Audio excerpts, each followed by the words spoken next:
ذات کے اندر کی کیفیتوں کو ستھرا کرنے کی کوشش میں وقت صرف کر دیں۔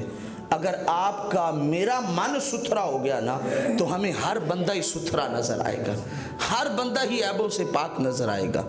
مومن کے لیے ہے نا، جب ہم کسی کے عیب دیکھتے ہیں نا، حقیقت میں ہمارے عیب ہمیں نظر آ رہے ہوتے ہیں، لیکن اپنے عیبوں کا الزام ہم دوسرے کو دے رہے ہوتے ہیں کہ فلاں میں یہ عیب ہے، فلاں میں یہ عیب ہے، فلاں میں، حالانکہ از خود نفس ملامت کر رہا ہوتا ہے۔ اے زبان کھولنے والے، کبھی نظریں جھکا کے اپنی طرف بھی دیکھ لے، تیرے اندر بھی یہ موجود ہیں۔ لیکن میں مزاج یہ اپنا چکا ہوں کہ میں جو بھی عزت ہے وہ اپنے لیے پسند کرتا ہوں اور ذلت کسی کے لیے پسند کرتا ہوں۔ جب بندہ کسی کے لیے ذلت پسند کرنے لگے، خود کے لیے عزت پسند کرنے لگے، تو یاد رکھنا پھر ذلت اس بندے کا مقدر بن جاتی۔ جب بندہ دوسروں کو عزت دینے لگے، یاد رکھیے گا عرش کا رب اس بندے کو عزت دینے لگ جاتا۔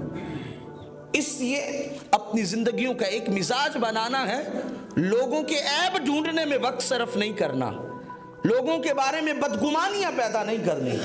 وَلَا يَغْتَبْ بَعْضُكُمْ بَعْضًا، لوگوں کی غیبتوں میں وقت نہ گزارو، ایک دوسرے کی عیب جوئی میں، غیبتوں میں وقت نہ گزارتے رہو۔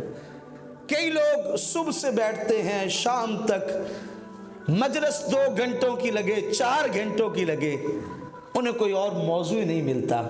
فلاں میں بھی یہ نقص ہے، فلاں میں بھی یہ نقص ہے، فلاں میں بھی یہ نقص ہے، فلاں میں بھی یہ نقص ہے، ان کے عیب بیان کرتے ہیں، کبھی اپنی ذات کی طرف دیکھتے ہی نہیں۔